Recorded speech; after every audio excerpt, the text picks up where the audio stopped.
Hey, and welcome back to the Movement Lesson Sports Academy. We're going to continue our look at the golf swings of two of the top ranked performers going into the Ryder Cup 2021. And this is American Dustin Johnson, the #1 ranked player in the world. Similar to Jon Rahm, we're going to look at the rotational elements in Dustin Johnson's swing, as well as the pelvic strike that is prominent throughout.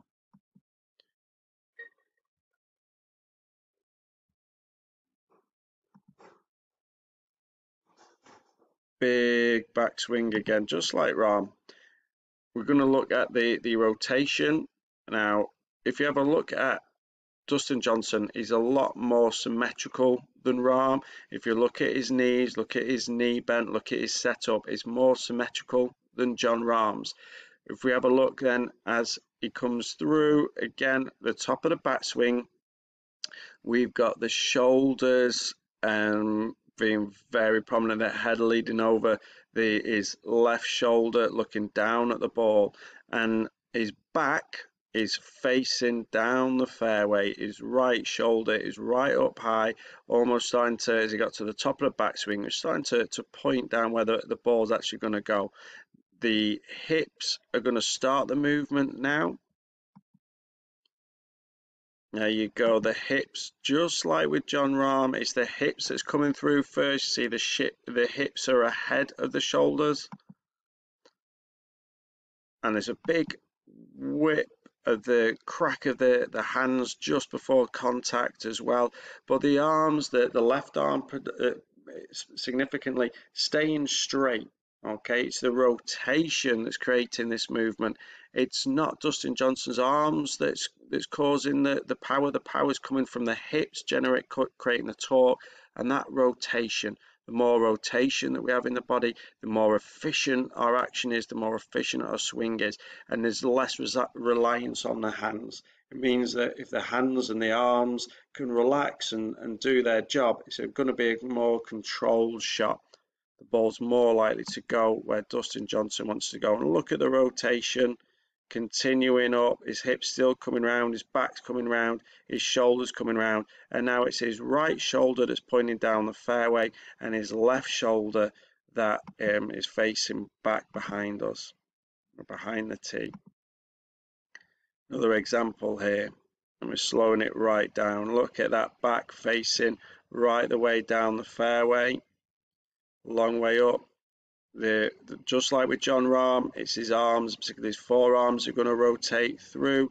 So we're starting off with his right forearm is facing away from him, and as it comes through, the right forearm is going to be facing the opposite direction. There's rotation through the arms. The hips again started the movement. And there's good rotation. What's great, and we're going to see it again in a second with Dustin Johnson, is look at the knees rotate and the symmetry in the knees. All his movement is so integrated. His movement's all in sync from that rotation. That as soon as the hips start, the spine goes, the shoulders go, and there's so many moving parts, but he's able to keep his head still. Look, there's no glitch in his movement, there's no glitch in the swing. It's a nice, efficient swing, despite all those moving parts, and his head's coming through now, but his head stays focused on the ball. His eyes are on the ball till he makes contact, then his head comes through with his shoulders. Now, can we see his knees here? We look at Dustin Johnson's knees. Look how they're rotating at the same time. Rotation there, and then as he comes back through, the hips are going to start the movement, but his knees are going to rotate with it as well. Here we go with the hips starting the movement. There we go, and look at the knees rotating through together at the same time. They're in sync. There's good symmetry through there. Good contact. The hips are already square almost. His shoulders are now getting to a point where they're square, and that back shoulder is what brings the head through and allows him to pick up on the ball. And he's going to end up in a much taller stance than Jon Rahm, who at times can still seem his head off centre. Now this is a great example here. Now weight transfer. Look at that great example there of the left arm. Okay, it's going to rotate, but there's no bend at the elbow. It's nice and straight. His head's over his left shoulder. Look there now.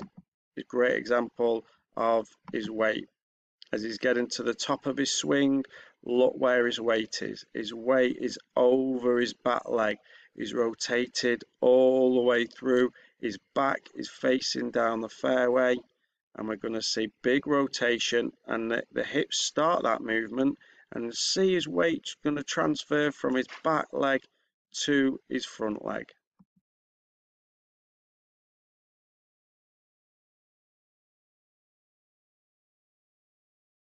You can see his knees rotating nicely as well. There goes the hips.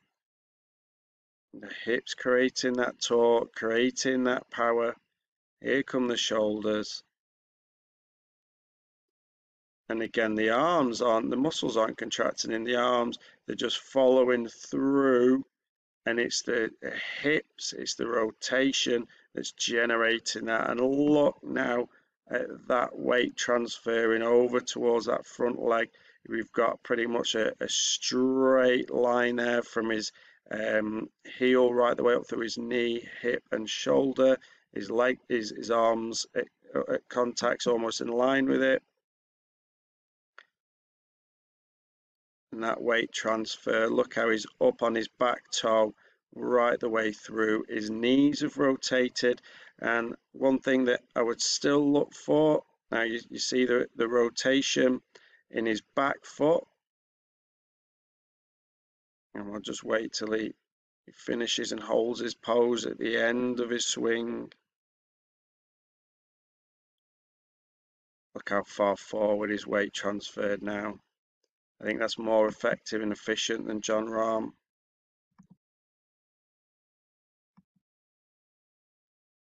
So just as we get towards the top of this swing,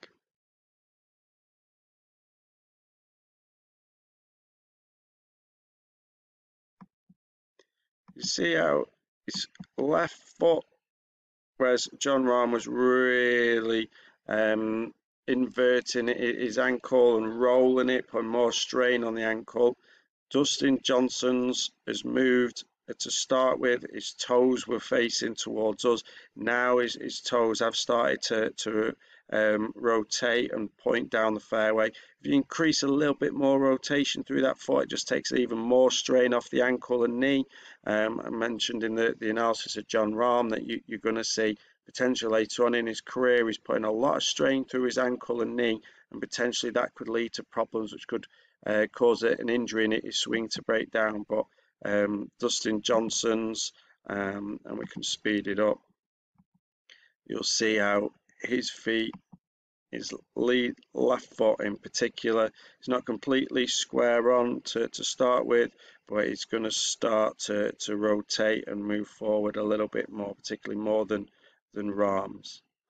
But the more rotation that we can get through that, there we go, you see it here. As that toe rotates and starts to point down the fairway as well, it's just taking the strain off the ankle. I mean, it's great rotation through his legs, brilliant rotation. Here we go again, seeing it as we come through. It's there goes the hips, and then it's his shoulders and arms. And look how he comes up, he's a lot higher. His head's right over his hips, whereas Rahm's at times still ends up over here. Just a little bit less strain on Dustin Johnson's back. The more efficient that we are with our rotation, the easier that swing, the more power we can generate, but the reduced injury risk that we see as well.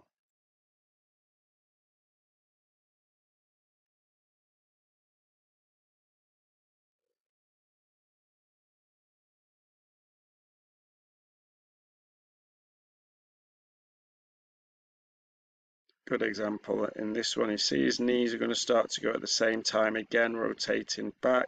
Everything's in sync. If everything's in sync, if there's less stutter, there's less glitches, and there's less strain being put on different parts of the body. You can see the knees rotate, And watch his forearms rotate through as well. Again here, his head still, despite all these moving parts. More rotation means that there's greater separation between the head and the back, means his head and his eyes are able to stay still on the ball despite all this rotation occurring. Slight movement, but the head, all that's going on, and the head's focused, the eyes are focused on the ball. The arm had that big crack to help create some of that momentum as well into the ball, and that force through the ball. It's all generated, all start with the hips and the rotation.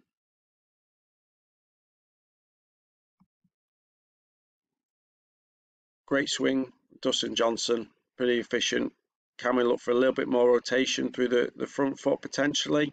I think you could, just to reduce even more strain, but in terms of, and you see the foot there, that left foot actually pointing further down the fairway than the last clip that we looked at. But it's such a key element, rotation, the pelvic strike, two key elements within the swing. And with Dustin Johnson in particular as well, look at that weight transfer, and it's the hips, and you can see very clearly the weight transfer back to front,